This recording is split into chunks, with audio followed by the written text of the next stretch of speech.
बालेश्वर जिला बाहानगा ब्लॉक अंतर्गत मदनापुर ग्राम स्थापित लोकनाथ पाठागार नियारा प्रयास। लोकनाथ पाठागार सदस्य माने विभिन्न ट्यूटोरियल सेंटर को जाउछंती एवं सेठारे छात्र छात्री माननकु मोबाइल छाड़ी बही धरिया पई सचेतन करूछंती। एही अवसर रे एक ट्यूटोरियल केन्द्र रे ए कार्यक्रम होता बेले आम से स्थान में पहुँचीचु। से लोकनाथ पाठागार जे संपादक अच्छा प्रतिज्ञा नवा।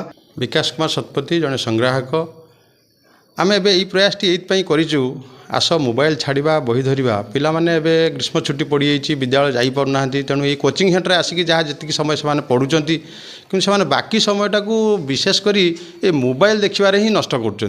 तेणु आमर ये प्रयासटा ये जारी रही मोबाइल छाड़ा बही धरवा आम से केवल बही रे सीमित रखिना पिला आम आम संग्रहालय थी प्राचीन विभिन्न दुष्प्राप्य जिनस देखा डाक टिकेट ठार आरंभ करी पुराणा मुद्रा तालपत्र पोथी बहुत प्राचीन जिनस देखा एवं पिला मानकर नैतिकता एवं विवेक को अभिवृद्धि करने आमे तांको सब विभिन्न महापुरुषों जीवनी विज्ञान कथा मनछुआ कहानी विभिन्न कविता एमती विभिन्न प्रकार बही निःशुल्क भाव में क्या टंकाटे नि जाऊ ना पिला बही पढ़ा दूचु और पढ़ी सारे जत्न सह पिला बही पुणी फेरे नौ। प्रयास चलती आम तो ये अनुष्ठान 1990 रु आम उपकूलवर्ती अंचल मदनापुर आरंभ करते आजिकल आउ पाठक मिलूना पाठक आउ पाठागार को जीवाई राजी नुहति। ये मोबाइल तार बाधक साजी तेणु आम से भ्राम्यमान कर विभिन्न जगह को जाऊँ विभिन्न शिक्षानुष्ठान घर शिक्षानुष्ठान को जाई आम ये अभियान टाक जारी रखीचु।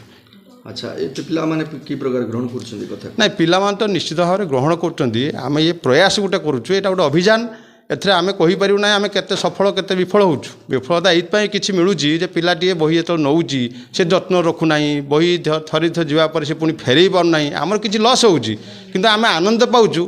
आम पिला माने जो बही खंडे धरिकी उत्कंठार सहित बहीटी घर को नौचंती एवं कहउचंती आमे बही खंडे पाउना हूँ पढ़ी पारू ना तेणु आपण बहीटी दउचंती आमे बहुत खुशी तेणु पिला नौचंती आमे एथरे निश्चित भाव में आम श्रम सार्थक होउची। एतक प्रभाव पड़े बोली आपण भाबुछंती निश्चित प्रभाव पड़ो जदि यहाँ विभिन्न स्थान में यही प्रकार कार्यक्रम जारी रहे पिला हाथ में केवल आमे नुह अभिभावक मैंने आज समय आसी पिला गरम दाउरू रक्षा करने एसीटे लगाऊँ भल खायापी खाद्य दौरान कि घर खंडे बहीटी आसपारनी केवल से टेक्स्ट बुक से पाठ पढ़े से जहाँ बाकी पिला घर को सब भल भल नैतिकता पुस्तक गुड़िक आणतु पिला पढ़े निश्चित यार प्रभाव निश्चित पड़ो।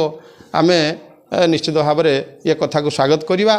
आम सहित बहुत सहयोगी बंधु मैंने अच्छा जो मैंने आम सहित रहीकि विभिन्न स्थान जाऊँगी विभिन्न कथा करूँ आम ये बहुत खुशी अच्छु। जहाँकि लोकनाथ पाठागार संपादक विकास शतपथी तांकर प्रतिज्ञा रखुले कौट ना कौट ए बाबद गोटे सचेतन हबार आवश्यकता अच्छी समय आसी अभिभावक मैंने एकजुट हेबे ए बाबद पिला सचेतन करेंगे मोबाइल कि भाया क्षति सृष्टि करुच्ची। जड़े छात्री अच्छा प्रतिज्ञा ना आज सार आसते कौन बुझाते आपको आज आम कोचिंग सेंटर को सार आसी बही धर मोबाइल छाड़ कार्यक्रम करिसंती जोड़ा कि आम एटा नुआ देखु आगुरी एमती केबे आम देखि नथिलु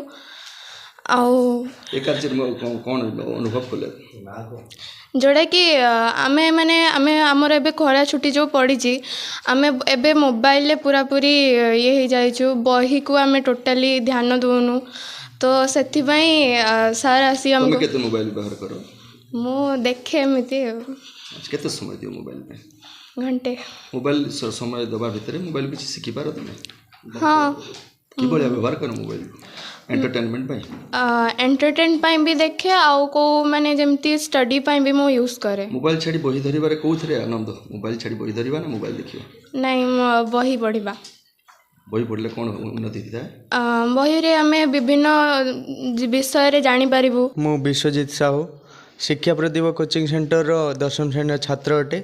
आज हम कौन कार्यक्रम होला आज हम कोचिंग सेंटर रे एक बही धर मोबाइल छाड़ कार्यक्रम होइतिला जो विकास सार आसते आमको विभिन्न पुराणा जिनस जमती कि विभिन्न देशर मुद्रा आ हाथी दांतर जो पान बटुआ तापरे विभिन्न तालपत्र पुथी तापरे पुराणा घंटा आउ सब स्टाम्प जो पोस्ट स्टाम्प बहुत पुराणा अनेक विभिन्न देश रे देखौथिले बहुत खुशी लगिला। आउ आम समस्त छात्र छात्री मानक विभिन्न प्रकार बही ତାହା କାହାଣୀ ଆତ୍ମକାହାଣୀ ବିଜ୍ଞାନ ବିଷୟରେ ଏମିତି ସବୁ ବହି ଦେଇଛନ୍ତି, ବିନା ମୂଲ୍ୟରେ ବହି ଦେଇଛନ୍ତି। ତ କିଭଳିଆ ଏଇ କାର୍ଯ୍ୟକ୍ରମ ଆପଣଙ୍କୁ ଲାଗିଲା? ବହୁତ ଖୁସି ଲାଗିଲା। ଆମେ ଚାହୁଁ ଏଇଭଳି ପ୍ରତିବର୍ଷ ଆସି ସାର୍ ଆମ କୋଚିଂ ସେଣ୍ଟର ପିଲାମାନଙ୍କୁ ବହି ଦିଅନ୍ତୁ। ବହୁତ ଖୁସି ଲାଗିଲା। ତ ପିଲାମାନଙ୍କ ଉଦ୍ଦେଶ୍ୟରେ କ'ଣ କହିବ, ସାର୍ଙ୍କ ଉଦ୍ଦେଶ୍ୟରେ କ'ଣ କହିବ? ସାର୍ଙ୍କୁ ତ ଆମେ ବହୁତ ଧନ୍ୟବାଦ ଦେବୁ। ତ ପିଲାମାନେ ଏବେ ଖରା ଛୁଟିରେ ଯେଉଁ ଖାଲି ମୋବାଇଲରେ ଲିପ୍ତ ରହୁଛନ୍ତି, ଯେଉଁ ଖରା ଛୁଟିରେ ସାର୍ ଆମକୁ ବହି ଦେବା ଦ୍ୱାରା ସେମାନେ ବହିରୁ କିଛି ବିଭିନ୍ନ ଜିନିଷ ଶିଖିପାରିବେ। ଶିଖିବା ଦ୍ୱାରା ତାଙ୍କର ମାନେ କିଛି ଇମ୍ପ୍ରୁଭ୍ ହୋଇପାରିବ ବୁଦ୍ଧିରେ। ମୋବାଇଲ ବି ଆମେ ଷ୍ଟଡି ପାଇଁ ୟୁଜ୍ କରିପାରିବା, କିନ୍ତୁ ଆମେ ଏବେ ତାକୁ ଏଣ୍ଟରଟେନ୍ ପାଇଁ ୟୁଜ୍ କରୁଛେ। ତେଣୁ ବହି ମାଧ୍ୟମରେ ଆମେ କିଛି ଶିଖିପାରିବା। ଛାତ୍ରଛାତ୍ରୀମାନେ ତାଙ୍କର ପ୍ରତିକ୍ରିୟା ରଖୁଥିଲେ କେଉଁଠି ନା କେଉଁଠି ବହି ଛାଡ଼ି ଯେଉଁ ମୋବାଇଲ ପଛରେ ଆମେ ପଡ଼ିଛୁ, ଯାହାକି ଆମ ପାଇଁ ଏକ ଦୁଃଖର କାରଣ ହେଇଛି, ଆମ ପାଇଁ ସମସ୍ୟାର କାରଣ ହେଇଛି। ଆମର ଯେଉଁ ସ୍ୱପ୍ନ ଆଶା ରହିଛି ବାପା ମାଆଙ୍କର, ତାଙ୍କୁ ପୂରଣ ହେବାରେ ପ୍ରତିବନ୍ଧକ ସାଜିଛି ମୋବାଇଲ। ତେଣୁ ପାଠାଗାର ଲୋକନାଥ ପାଠାଗାର ତରଫରୁ ଯେଉଁ ନିଆରା ପ୍ରୟାସ କରାଯାଉଛି ଦୀର୍ଘ ବର୍ଷ ଧରି, ପାଠାଗାର ସଦସ୍ୟମାନେ ଏହି ଖରା ଛୁଟିରେ, ବିଶେଷ କରି ଖରା ଛୁଟିରେ ବିଭିନ୍ନ ଟ୍ୟୁଟୋରିଆଲ କେନ୍ଦ୍ରକୁ ଯାଉଛନ୍ତି, ଟ୍ୟୁସନ୍ କେନ୍ଦ୍ରରେ ପିଲାମାନଙ୍କୁ ସଚେତନ କରାଉଛନ୍ତି। ଘରେ ଯେତିକି ସମୟ ପିଲାମାନେ ରହୁଛନ୍ତି, ଆପାତତଃ ମୋବାଇଲ ଛାଡ଼ି ଯଦି ବହି ଧରନ୍ତେ, ନିଶ୍ଚୟ ସେମାନଙ୍କର ଜ୍ଞାନର ବିକାଶ ହୋଇପାରନ୍ତା। ତେବେ ଲୋକନାଥ ପାଠାଗାର ତରଫରୁ ଏହି ପ୍ରୟାସକୁ ସବୁ ମହଲରେ ସ୍ୱାଗତ କରାଯାଇଛି। ବାହାନଗାରୁ ଜୟଦେବ ଆଚାର୍ଯ୍ୟ, କାମୟାବ ଟିଭି।